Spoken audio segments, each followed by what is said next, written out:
When people think about becoming an entrepreneur, they're not thinking about working 24 hours a day.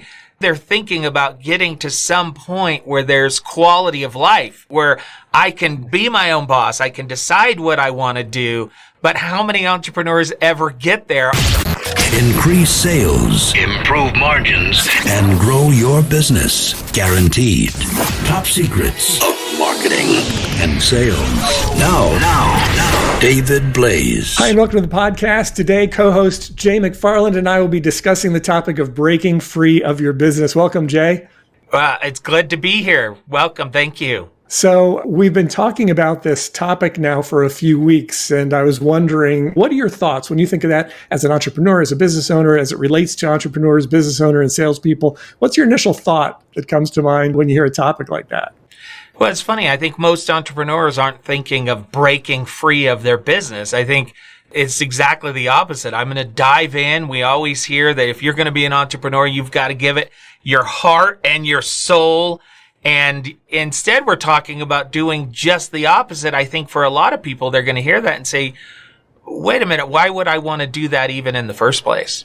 Yeah, it's a great question. And what I've been finding is that a lot of people, particularly solo business owners and salespeople, get to the point where they've got so much going on, they're tied to so many different things that they feel stuck. They really feel like they're tied to their business, like it's an anchor around them.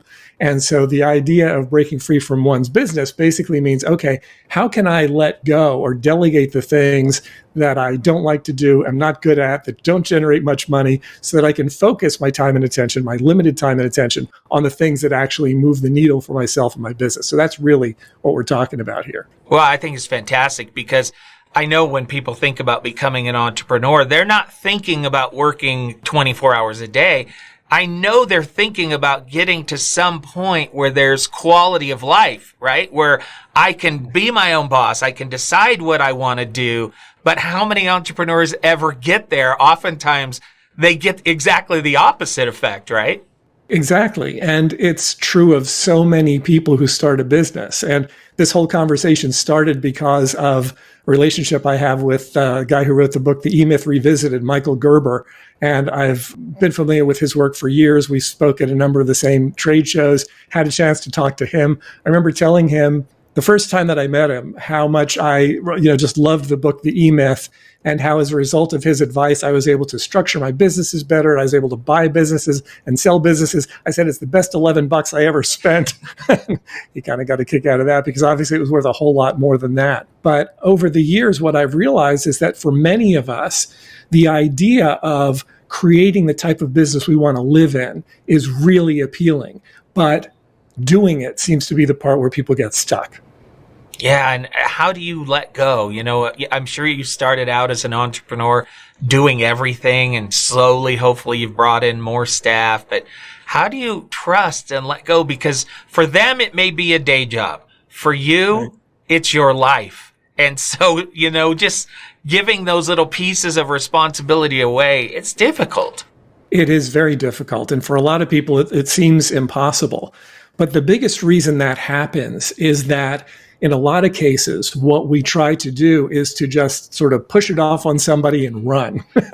And that never leads to good results. So the whole idea of breaking away is, okay, how do I do this in a way where I can trust that the work that needs to get done is going to be getting done in a way that is consistent with, if not the way that I do it myself, at least the way that I want to have it done.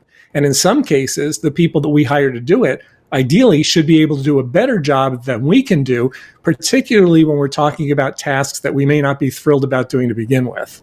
Yeah, I think there's that, giving it to them and then walking away. I've experienced just the opposite of that. Somebody who thinks they're a great delegator, but they're really not delegating at all because they're micromanaging you to the point where you're like, why do I even have this position? So I feel like there's kind of the two ends of the spectrum.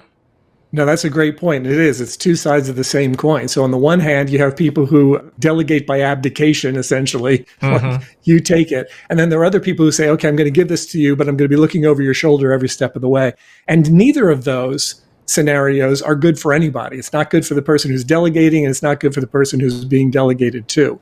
So in both situations, in both circumstances, the key to that is really going to be effective delegation. How can I delegate something to someone else in a way that is designed to create a consistent result in the business so that I can then turn my attention and my focus on something else, whether it's doing something else in the business that I enjoy doing better, or whether it's finding something else that I can delegate to that person or to someone else so that I can continue to essentially extricate myself from the business. You raised a great point at the top of this, which is the fact that a lot of people don't think in terms of breaking free of their businesses. They want to be in the middle of it.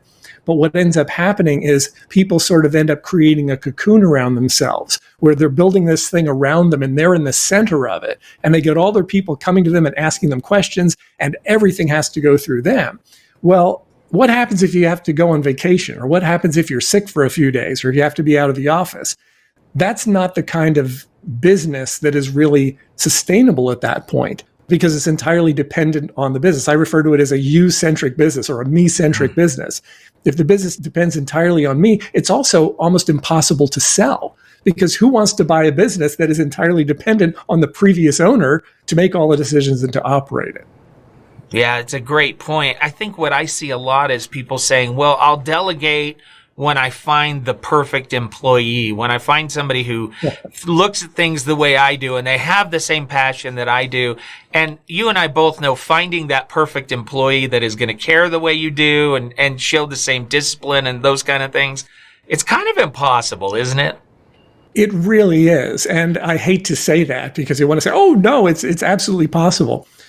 And I suppose it is possible, but what is more likely is finding someone, and this is something that I've maintained for a long time. It is far easier to teach a good person the technical aspects of a job than it is to find somebody who's good at the technical aspects of a job and teach them to be a good person, right? To teach them to be the kind of person that you want to delegate to and that you can trust.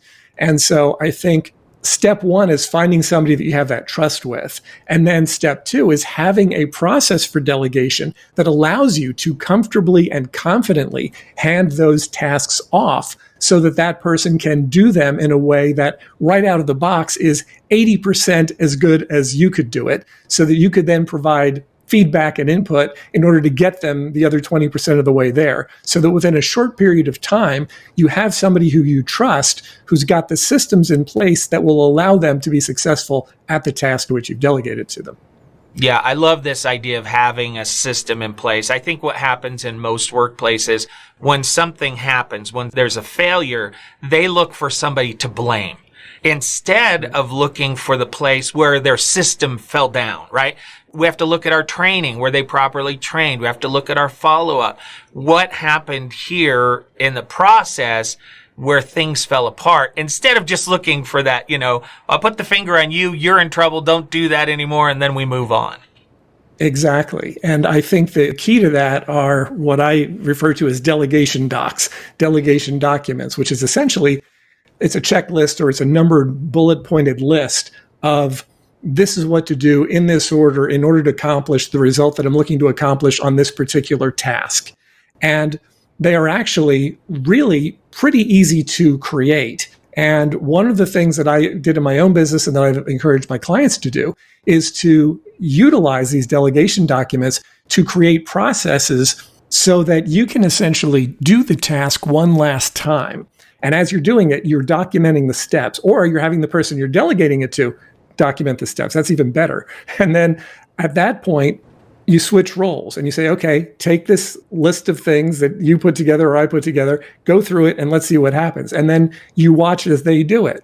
And that will allow you to find the spots that are unclear. So if they get to a particular point and they don't understand what it means, or they start doing it differently than what you had envisioned, you can clarify the language at that particular point so that you can get through the document, and then they should be able to do it reasonably close to the way that you're able to do it. Hopefully that makes sense. Yeah, I really love this. I see a lot of people that are afraid to have systems of discipline or good job descriptions to hold people accountable to because they don't want to chase people away. And I've found in my experience that actually what you're doing when you fail to have these systems is you're robbing people of a feeling of success. Because if they don't know what failure looks like, they don't know what success feels like. So you kind of create this situation where they never know, did I do it right? Did I not do it right? Am I accomplishing my job every day? Because that's something we all want and need to know, right? I can go home today and say, I had a list of duties. I nailed it. And you feel good inside and you like your job.